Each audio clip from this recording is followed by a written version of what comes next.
The clock bled midnight. My apartment, 3rd floor, peeling wallpaper, radiators that hissed like angry cats, had that hollow quiet only old buildings know. The kind that makes your ears ring. I'd been cramming for a biology exam, highlighter smears on my palms, when my phone buzzed. Unknown number, an area code. I shouldn't have answered, but the silence was too thick, the kind that pushes you towards stupid decisions. Hello? Static. Then, breathing. Not mine. Slower. Deeper. A wet, rhythmic sound like lips parting to speak. Are you alone right now? The voice wasn't robotic, wasn't a prankster's growl. It was soft, intimate, like a friend leaning in to share a secret. My skin prickled. Who is this? A chuckle. Low, amused. Then, I'm watching you. Click. I laughed. A shaky, paper-thin sound. Prank. Drunk kid. Wrong number. But the air smelled suddenly sour, metallic. My eyes flicked to the window behind me, a black rectangle reflecting the room. Couch. Desk. Me, pale and wide-eyed, nothing else. Then my phone lit up again. A text. Check the window. My throat tightened. I didn't want to look. But denial's a curious thing. It makes you prove the nightmare wrong. I turned. The reflection hadn't changed. Couch, desk, me. But behind me, a shape. Tall, shoulders hunched, standing inside the room right where the hallway swallowed the light. I whirled around. Empty. But in the window's reflection, it was still there. Closer now. A man? No, too still. Too dense. A shadow with weight, with edges that didn't blur. I screamed. The reflection shattered as I lunged for the light switch. The overhead bulb flickered. Nothing in the hallway, nothing under the bed. But the air buzzed, a low-frequency hum like a fridge dying, or teeth grinding. I called the cops. They found nothing. Not a footprint on the fire escape, not a fingerprint on the glass. The officer said, "Kids these days, huh? They get their kicks." But his smile didn't reach his eyes. I didn't sleep. I sat with my back to the wall, kitchen knife in hand, staring at the window. Dawn came, gray and lifeless. I thought it was over. Then my phone buzzed, same unknown number. I answered. "Stop." The voice sighed. "You shouldn't have screamed." A click. Not from the phone, from the hallway. The front door, deadbolt sliding open. I don't live in that apartment anymore, but sometimes when I'm alone my phone rings. Unknown number. I never answer. And yet, last week, I saw it in a shop window, my reflection, and behind me on the sidewalk, a hunched shape, shoulders too high, head tilted, smiling. It's there in every reflection now. Car windows, bathroom mirrors, my own darkened phone screen, getting closer, waiting for me to scream again.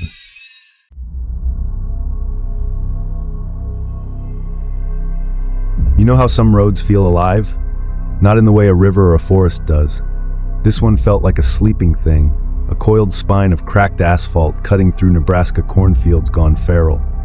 Locals called it Widow's Walk, said it was built on old burial pits, said the houses along it weren't empty. I shouldn't have been there. Not after midnight, not alone. But my GPS had glitched, rerouting me through this graveyard of leaning Victorians and collapsed barns. My headlights carved shaky tunnels through the dark, catching the glitter of animal eyes in the ditches. Rats, coyotes. Then I saw the light. Second floor of the crooked house, the one kids dared each to throw rocks at. A soft, jaundiced glow behind a shattered window, like a candle fighting a draft. My foot slipped off the gas. The car idled. No one's lived here since the 70s. Not since the family. I didn't finish the thought. The wind picked up. It wasn't a natural sound. It was a voice, a low, wet rasp, like branches dragging over bone. The crooked house groaned. Paint peeled from its walls in leprous curls. I hit the gas. Too fast. The car fishtailed, tires spitting gravel. In the rearview mirror, the house shrank, but the light in the window brightened. And then, a shadow. Human-shaped, but wrong. Shoulders too angular, head cocked sideways, pressed against the glass, watching me leave. My hands shook so bad I nearly sideswiped a mailbox. When my phone buzzed, I screamed.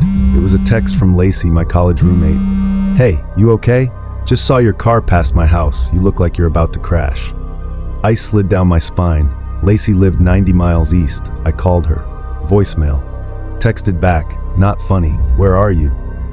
Her reply was instant. "I'm near to my home. You just blew through the stop sign at Birch and Ninth. Slow down." Birch and Ninth, the intersection I'd passed right before Widow's Walk.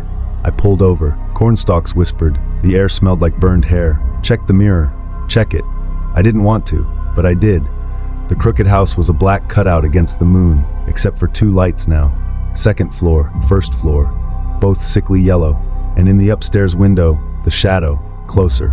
Head still tilted, arms limp at its sides. My phone buzzed again. "Lacey, seriously, pull over. You're scaring me."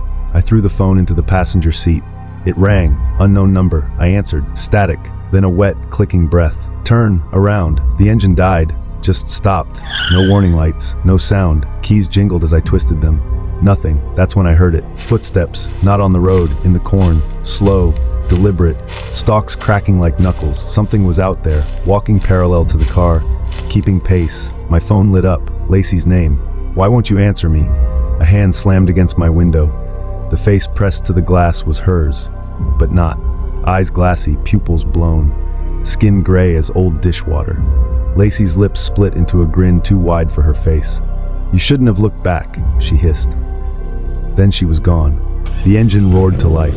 I don't drive at night anymore, but sometimes when I'm alone, I'll catch a flicker of yellow light in the corner of my eye, in a hotel window, a rest stop bathroom, and I'll hear it, the wet rasp of the wind, the creak of a crooked porch. Lacey's been missing for 6 months. Police found her car abandoned near Birch and Ninth. They didn't find her, but I know where she is. I saw her last week in the reflection of a gas station window, standing behind me, shoulders angled, head tilted, smiling. They called it the Willows, a crumbling brick hive of apartments near the river. Cheap rent, high ceilings, and radiators that sang like dying whales. The landlord, Mr. Hargrove, smelled of mothballs and bourbon. He said built in 1923, solid bones as he handed me the keys. He didn't mention the other tenants. The first week was quiet, too quiet. No sirens, no upstairs neighbors, just the river fog licking the windows. Then came the tapping. Not mice, not pipes. Tap, tap, tap. Morse code, slow, deliberate from inside the walls. By night 3, the tapping turned to scratching. I pressed my ear to the plaster. Cold seeped into my cheek. The scratches kept rhythm. 3 long drags too short. Over and over, like something sharpening claws. I joked to myself, rats, just rats. But rats don't scratch in 4/4 time. Then the smell came, sweet and rotten. Honey left in a coffin. Mr. Hargrove's office reeked of cigars and lies. Animals, he said, not looking up from his crossword. River rats. They nest in the walls this time of year. They sound bigger than rats. His pen froze.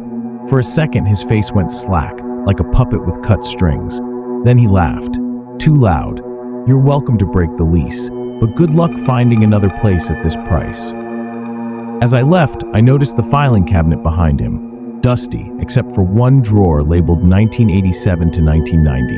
The years the last 4 tenants disappeared. That night, it paced, back and forth inside the walls, a slow, heavy shamble. Plaster rained down as it dragged something, a limb, a tool, along the studs. I followed the sound. In the bedroom, the noise pooled beneath a cracked vent. I knelt, phone flashlight trembling in my hand. The vent exhaled, warm, fetid. And there, in the dust around the grate, handprints, too large, fingers splayed like starfish, human, almost. I didn't sleep. By 3 a.m., the scratching stopped. The silence was worse. Then, knock, knock, knock. Not in the walls, under the floor. I crawled to the edge of the bed, heart jackhammering, and lifted the rug. The floorboards were gouged, splinters curled upward, as if something had tried to claw its way out. I pried one board loose. The flashlight beam shook as I pointed it into the dark. Cobwebs, dirt, a face, pale, eyeless. Mouth stretched wide in a silent scream. My face. I ran. Didn't pack. Didn't look back. But at the bus stop, I glanced at my phone's black screen. A habit, really. My reflection stared back. and behind me in the glass of the bus shelter stood a figure, tall, warped, one hand pressed against the pane, fingers too long, too jointed. The bus arrived. I didn't look again. I live in a new city now, 6th floor studio, concrete walls, no scratching, no tapping.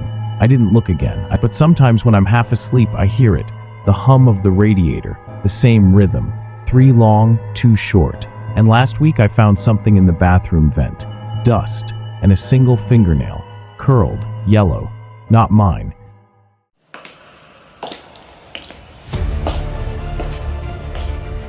It was just an ordinary night. I had just moved into my new flat, nothing fancy, just a small 1-bedroom apartment in a quiet area. It was an older building, the kind that creaks and groans with age, but it was affordable and close to work. Everything seemed fine. I didn't expect to encounter anything unusual. The first couple of nights were peaceful, but then, on the 3rd night, something happened that made me second-guess everything. I had just finished a late dinner and was watching TV when I heard it.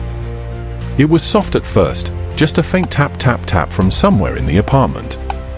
My first thought was that I'd left something on the floor and it had shifted, maybe a book falling off the shelf or a box settling. But when I got up and checked, everything was in its place. I sat back down, trying to ignore it. But the noise didn't stop. It was like slow, deliberate footsteps moving across the wooden floorboards in the hallway. I told myself it was nothing. The building was old, and the floorboards creaked from time to time. Maybe the building was settling, or it was just the wind making things sound louder than usual. I tried to focus on the TV again, but I couldn't shake the feeling that I wasn't alone. That noise, it was distinct. Slow, cautious footsteps, just outside my door. It wasn't until about 11:30 p.m. when it happened again. I had just turned off the TV and was about to head to bed. Then, tap tap tap, the footsteps again, coming from the hallway. This time, they were much clearer. It sounded like someone was walking down the hall, right outside my bedroom. I froze. My heart started racing. I got up from the bed and walked slowly to the door, feeling absurdly nervous. I opened it just a crack and peered into the dark hallway. There was nothing there. Just empty space, stretching down to the end of the hall where the bathroom was. The apartment felt eerily still. I closed the door and locked it, trying to tell myself it was nothing, but I couldn't shake the feeling that something was wrong. I tried to sleep, but the sound of those footsteps lingered in my mind. Every creak, every small shift in the apartment made me jump. Around midnight, the sound came again. Only this time, it was louder.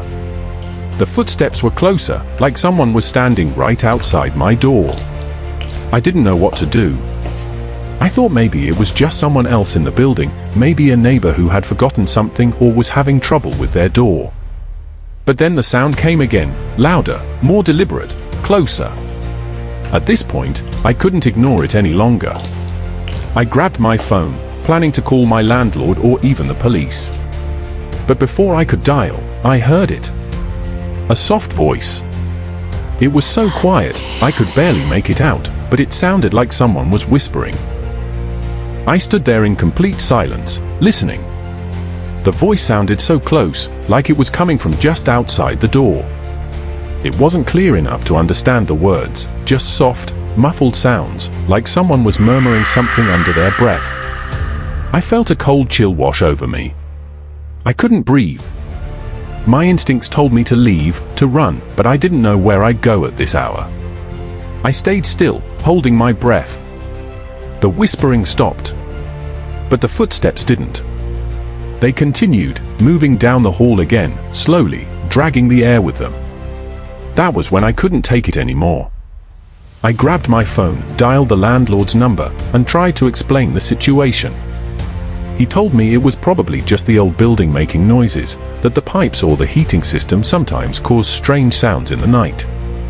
He said it was nothing to worry about. But something about his voice, the way he seemed almost too calm about it, didn't sit right with me. I didn't get any sleep that night. The next morning, I asked the neighbors if they'd heard anything strange the night before, if anyone had been in the hall. but they all said the same thing: nope, we haven't heard anything. It's been quiet here. I didn't want to sound paranoid, but I couldn't shake the feeling that I wasn't the only one in the apartment. That those footsteps, that whispering, weren't just in my head. A week later, I still couldn't get a full night's sleep. The footsteps seemed to come at random times, and the whispering would return, soft and almost unintelligible. Sometimes it felt like the whole apartment was alive with movement, with something unseen wandering the halls. I never got used to it, no matter how hard I tried to ignore it. And while I don't know what's really going on, the apartment doesn't feel like mine anymore. I still hear the footsteps, and sometimes, when I close my eyes, I swear I can hear someone whispering just behind the door.